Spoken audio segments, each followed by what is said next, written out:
ನಮಸ್ತೆ friends, good food land ಚಾನಲ್ಗೆ ನಿಮಗೆಲ್ಲರಿಗೂ ಆತ್ಮೀಯ ಸ್ವಾಗತ. ಇದು ನೋಡಿ, ಡ್ರೈ ಪ್ರಾನ್ಸ್ ಅಂದರೆ ಒಣ ಸಿಗಡಿ. ಇದರಿಂದ ನಾವು ಮಂಗಳೂರಿನವರೊಂದು ಚಟ್ನಿ ಮಾಡ್ತೀವಿ, ತುಂಬ ರುಚಿಯಾದ ಚಟ್ನಿ. ಸರಿ, ಹಾಗಾದರೆ ನಾನು ಹೇಗೆ ಮಾಡಿದ್ದೇನೆಂದು ನಿಮಗೆ ತೋರಿಸ್ತಾ ಇದ್ದೇನೆ. ಇದು ನೋಡಿ, ಡ್ರೈ ಆದ ಪ್ರಾನ್ಸ್. ಇದು ಮಾರ್ಕೆಟಲ್ಲಿ ಸಿಗ್ತದೆ. ನಾನೊಂದು 2 ಹಿಡಿಯಷ್ಟು ಅಂದರೆ ಒಂದು 1/4 kg ತಂದಿದ್ದೇನೆ. ಇದು ಸ್ವಲ್ಪ ದೊಡ್ಡ ಪ್ರಾನ್ಸ್, ಇದಕ್ಕಿಂತ ತುಂಬ ಸಣ್ಣ ಪ್ರಾನ್ಸ್ ಸಿಗ್ತದೆ. ದೊಡ್ಡದಾದರೆ ನೋಡಿ, ಇದರ ಈ ರೀತಿ ಸ್ವಲ್ಪ ತಲೆಯನ್ನು ನಾನು ತೆಗಿತೇನೆ. ಇದನ್ನು ತೆಗಿಬೇಕಂತೇನಿಲ್ಲ, ಆದರೂ ಸಹ ನಾನು ಕಟ್ ಮಾಡಿದ್ದನ್ನು ತೆಗಿತೇನೆ. ನನಗಷ್ಟು ಸರಿ ಅನ್ನಿಸೋದಿಲ್ಲ ಯಾಕೋ, ಅದಕ್ಕೋಸ್ಕರ ಈ ರೀತಿ ಎಲ್ಲ ಇದರದ್ದು ತಲೆಯ ಭಾಗವನ್ನು ತೆಗೆದು ಇದನ್ನು ಒಂದು ಸಲ ಚೆನ್ನಾಗಿ ನೀರಲ್ಲಿ ತೊಳಿಬೇಕು.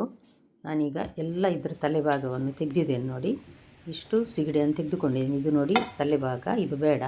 ಕೆಲವರು ಹಾಗೇ ಮಾಡ್ತಾರೆ ಇಟ್ಟು ಸಹ. ನಾನು ಮಾತ್ರ ನನಗೆ ಸರಿ ಅನ್ನಿಸೋದಿಲ್ಲ, ಅದಕ್ಕೋಸ್ಕರ ಮಾಡೋದಿಲ್ಲ. ಒಂದು ಸಲ ನೋಡಿ, ನಾನು ಇದರಲ್ಲಿ ಈ ರೀತಿ ಕ್ಲೀನ್ ಮಾಡಿದ್ದೀನಿ, ಸ್ಟ್ರೈನರಲ್ಲಿ ಹಿಡಿದು ನೀರು ಬಿಟ್ಟು.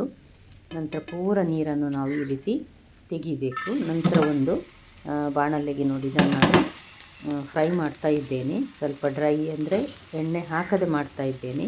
1-2 ಚಮಚ ಎಣ್ಣೆ ಹಾಕಿ ಸಹ ಮಾಡಬಹುದು, ಆದರೆ ನಾನೀಗ ಎಣ್ಣೆ ಹಾಕದೆ ಇದನ್ನು ಮೆಲ್ಲ ಉರಿಯಲ್ಲಿ ಹುರಿತಾ ಇದ್ದೇನೆ. ಒಳ್ಳೆ ಕ್ರಿಸ್ಪ್ ಆಗುವವರೆಗೆ ಇದನ್ನು ನಾವೀಗ ಹುರಿಬೇಕು. ನೀವಿನ್ನೂ ನನ್ನ ಚಾನಲ್ ಗುಡ್ ಫುಡ್ ಲ್ಯಾಂಡನ್ನು ಸಬ್ಸ್ಕ್ರೈಬ್ ಮಾಡಿಲ್ಲ ಅಂದರೆ ದಯವಿಟ್ಟು ಸಬ್ಸ್ಕ್ರೈಬ್ ಮಾಡಿ, ಹಾಗೂ ನಿಮ್ಗೆ ಇಷ್ಟ ಆದರೆ ಲೈಕ್ ಬಟನನ್ನು ಪ್ರೆಸ್ ಮಾಡಿ, ಮತ್ತು ಫ್ಯಾಮಿಲಿ ಫ್ರೆಂಡ್ಸಿಗೆ ಶೇರ್ ಮಾಡೋದನ್ನು ಖಂಡಿತ ಮರಿಬೇಡಿ. ಈಗ ನೋಡಿ, ಇದು ಒಳ್ಳೆ ಫ್ರೈ ಆಗಿದೆ.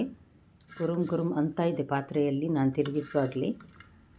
ಇಷ್ಟು ಫ್ರೈ ಆದರೆ ಸಾಕು. ಕೈಯಲ್ಲಿ ನಾವು ಮುಟ್ಟುವಾಗ ಅದು ಸ್ವಲ್ಪ ಪುಡಿ ಆಗುವ ರೀತಿ ಇರಬೇಕು.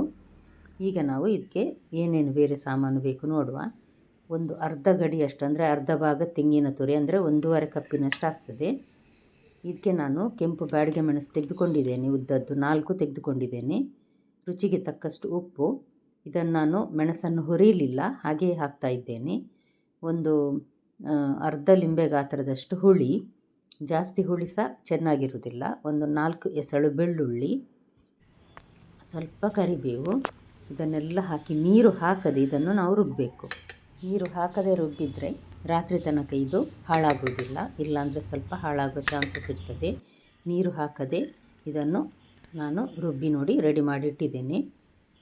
ಈಗ ಇದಕ್ಕೊಂದು ಒಗ್ಗರಣೆ ಕೊಡುವ. 2 ಚಮಚ ಸಣ್ಣ ಚಮಚದಲ್ಲಿ ತೆಂಗಿನ ಎಣ್ಣೆ, 1 ಚಮಚ ಸಾಸಿವೆ, ಕೆಂಪು ಮೆಣಸು, ಸ್ವಲ್ಪ ಕರಿಬೇವು. ಕೆಲವರು ಒಗ್ಗರಣೆ ಹಾಕೋದಿಲ್ಲ, ಆದರೆ ನಾನು ಸ್ವಲ್ಪ ಹಾಕ್ತೇನೆ.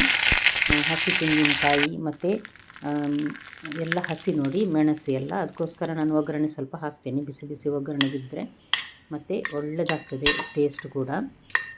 ಖಂಡಿತ ನಿಮ್ಮ ಮನೆಯಲ್ಲೊಮ್ಮೆ ಟ್ರೈ ಮಾಡಿ ನೋಡಿ ಫ್ರೆಂಡ್ಸ್. ಈಗ ನೋಡಿ, ಎಲ್ಲ ಒಗ್ಗರಣೆ ಹಾಕಿ ಎಲ್ಲ ಮಿಕ್ಸ್ ಆದಮೇಲೆ ಕೊನೆಗೆ ಇದನ್ನು ನಾವು ಸರ್ವ್ ಮಾಡಲಿಕ್ಕಿದೆ ಅನ್ನುವಾಗ ಫ್ರೈ ಮಾಡಿದ ಈ ಡ್ರೈ ಪ್ರಾನ್ಸನ್ನು ಹಾಕಿ ಒಂದು ಸಲ ಚೆನ್ನಾಗಿ ಮಿಕ್ಸ್ ಮಾಡಬೇಕು. ಇಲ್ಲಿಗೆ ಇವತ್ತಿನ ನಮ್ಮ ಎಟ್ಟಿ ಚಟ್ನಿ ರೆಡಿ ಆಯಿತು. ನಾವು ತುಳುವಲ್ಲಿ ಎಟ್ಟಿ ಚಟ್ನಿ ಅಂತ ಹೇಳ್ತೇವೆ. ಗಂಜಿ ಮತ್ತು ಅನ್ನ ಭಾರಿ ಒಳ್ಳೆಯದಾಗ್ತದೆ ಈ ಚಟ್ನಿ. ಖಂಡಿತ ನಿಮ್ಮ ಮನೆಯಲ್ಲೊಮ್ಮೆ ಟ್ರೈ ಮಾಡಿ ನೋಡಿ ಫ್ರೆಂಡ್ಸ್. ನಮ್ಮ ಮಂಗಳೂರಿನವರು ಹೆಚ್ಚಾಗಿ ಇದನ್ನು ಮಾಡ್ತೇವೆ ನಾವು. ಈ ಮಳೆಗಾಲದಲ್ಲಂತೂ ಇದು ಎಲ್ಲರ ಮನೆಯಲ್ಲಿ ಸಹ ಮಾಡ್ತಾರೆ. ಸರಿ, ಹಾಗಾದರೆ ನಾಳೆ ಹೊಸ ರೆಸಿಪಿಯೊಂದಿಗೆ ಮತ್ತೆ ಭೇಟಿ ಆಗ್ತೇನೆ. ಧನ್ಯವಾದ.